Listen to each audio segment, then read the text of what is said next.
Sorry, might have overreacted a bit there, and that never happens on the internet.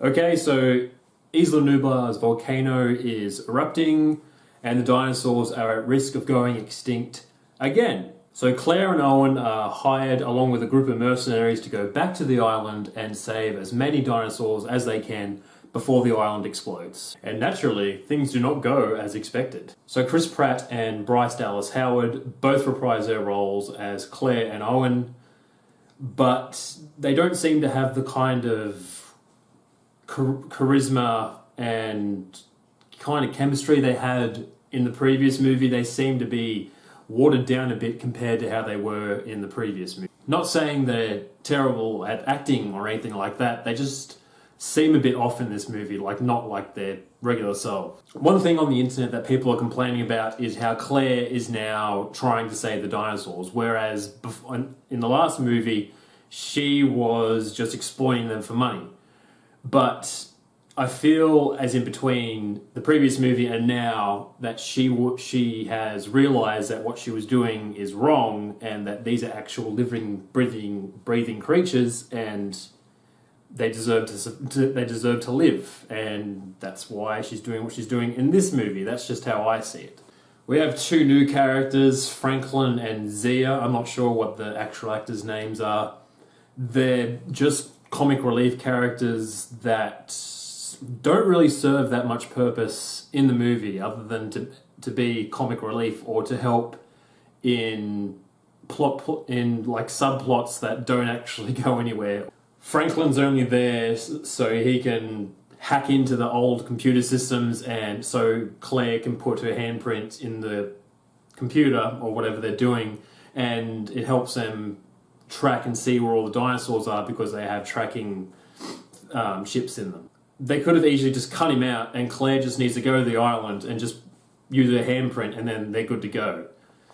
And for the rest of the movie, he's just bumbling around and screaming like a dork, and he serves no purpose. It's just annoying. Zia, the other character, she's just in it she's like the, I can't remember the actual name of it, but like some kind of veterinarian or veterinarian in training or something, and Blue gets shot, and she's basically there just to save Blue from dying.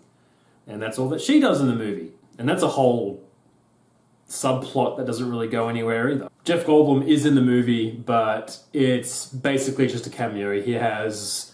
Basically, if you saw the trailer, you saw his entire role in the movie. He just says a few things about the situation that's happening at the start of the movie, and then he says a few things at the end of the movie, and that's it.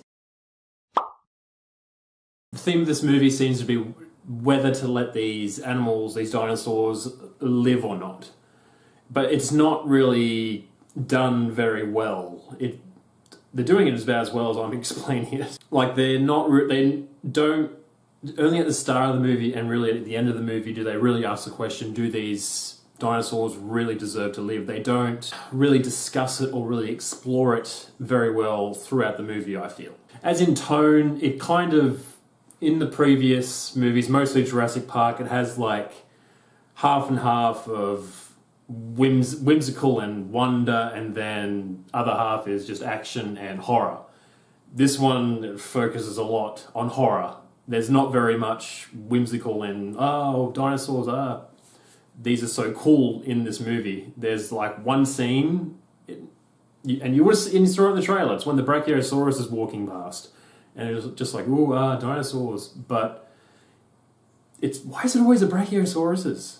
It's like there's one, they do it in the first movie, it's just a Brachiosaurus walking past. Yeah, we see him for the first time. Yep, that makes sense. That's wonderful.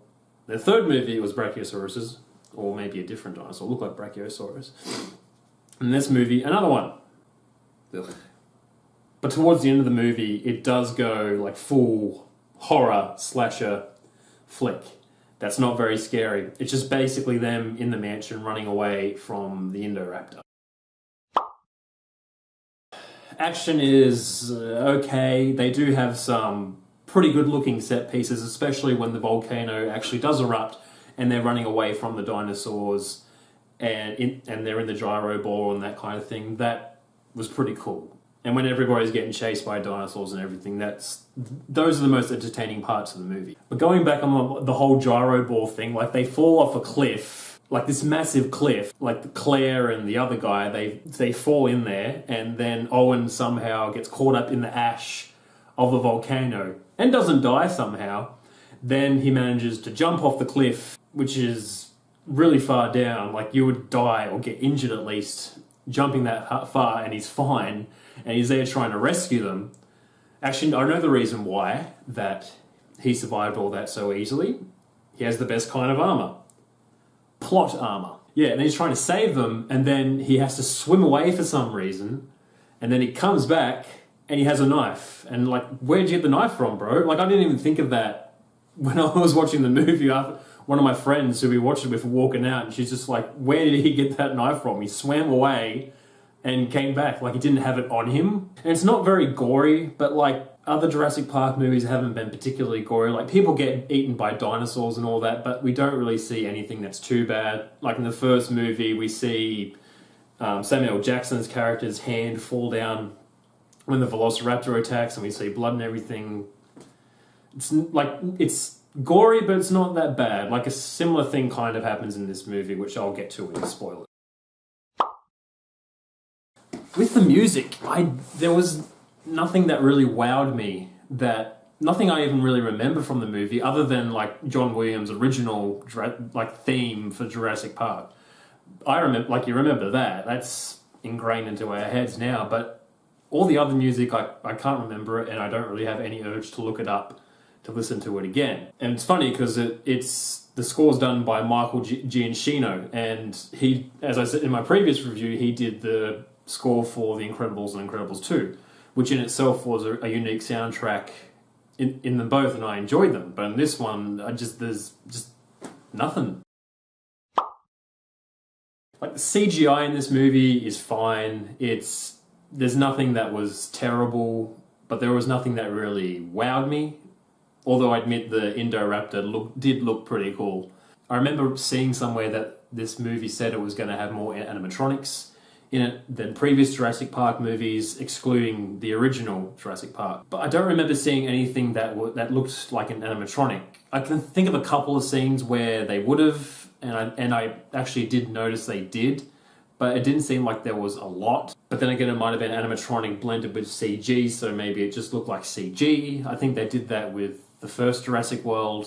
Maybe if I watch the movie again and I was actively looking for when they're using animatronics, I might notice it more. The pacing in this movie is inconsistent. The first part of the movie is super fast.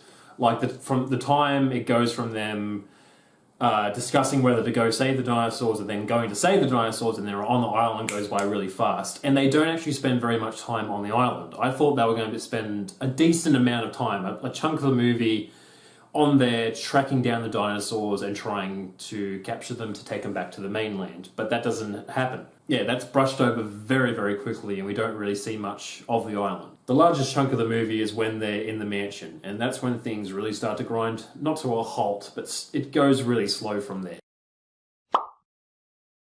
I feel this movie is a step down from the original. In my opinion, it's not as good as the original. In the original, I mean the original Jurassic World. It's not as good as the first Jurassic World. I think the best way to describe the original Jurassic World is a B movie, monster movie, with a huge budget, basically. And I had a lot of fun with it and it was enjoyable to watch. This one, there is less to enjoy. Yeah. And it was inevitable that there was going to be a sequel based on how much the first one made.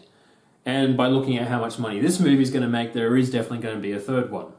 But it just seems like this one is just there to set up the next movie. So the pros are, we have dinosaurs, we have Jeff Goldblum, but not a lot of Jeff Goldblum. The Indoraptor does look cool, I will admit. And some of the action and set pieces are entertaining to watch.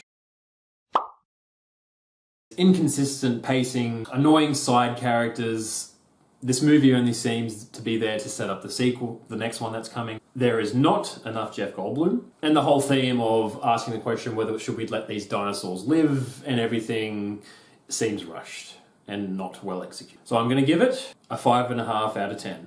I wasn't sure whether to give it a 5 or a 6, so I decided just to meet it in the middle and just give it a 5.5. Now for some spoilers.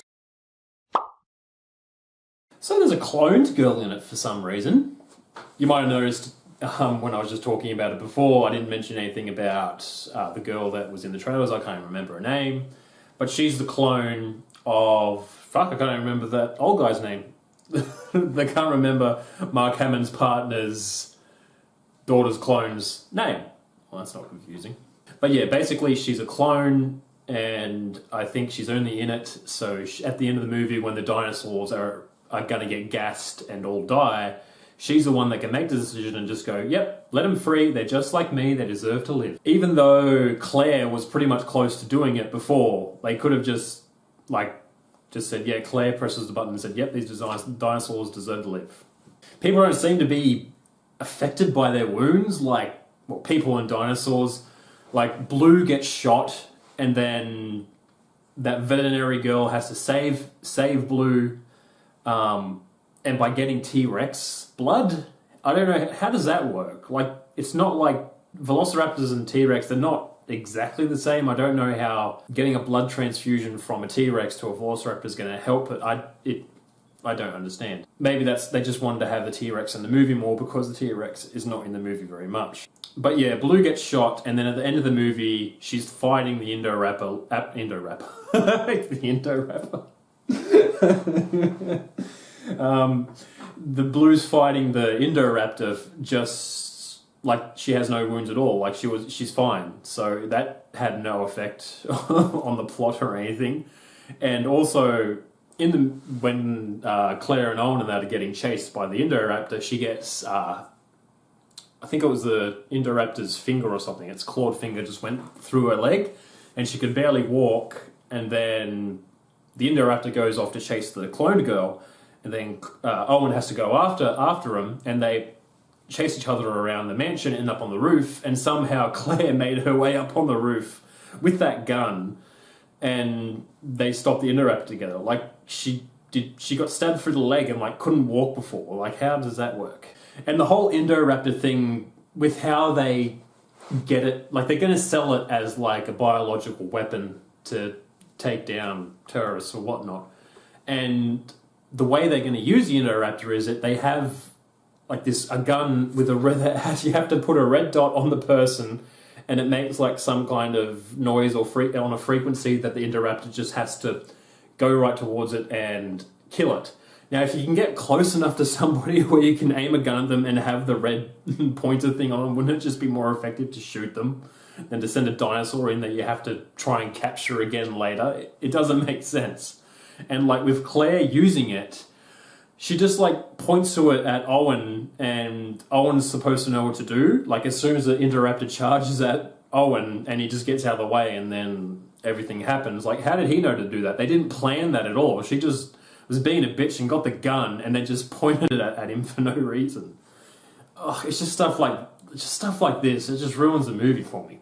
One interesting part of the movie I found was the mercenaries at the start when they were getting the Indominus Rex's bone. Like that had more tension in it and everything than the rest of the movie. But like I don't understand, like it doesn't really establish how long after the events of the first Jurassic World this is taking place. Like is it a couple of weeks, a couple of months, a year, years? I think it's just said shortly after the events of the first one. But then how is the Mosasaurus still alive if it's been in the cage like that? It can't just eat the Indominus Rex and survive for a long period of time. It has nothing to eat there. But then if it wasn't very long and then they come and get the bone and the Mosasaurus escapes, and for how long until the actual events of the movie happens? Like how long has the Mosasaurus been swimming around, possibly terrorizing the coastline and no one's noticed? Just a little thing I picked up. Okay, boys and girls, that's my review and thoughts on the new Jurassic World Fallen Kingdom movie. Is there something that you noticed in the movie that I didn't notice? Please let me know. If you think I deserve it, please give this video a like. If you think I deserve it, subscribe to my channel for more content. And as always, thank you for watching, and I'll catch you next time.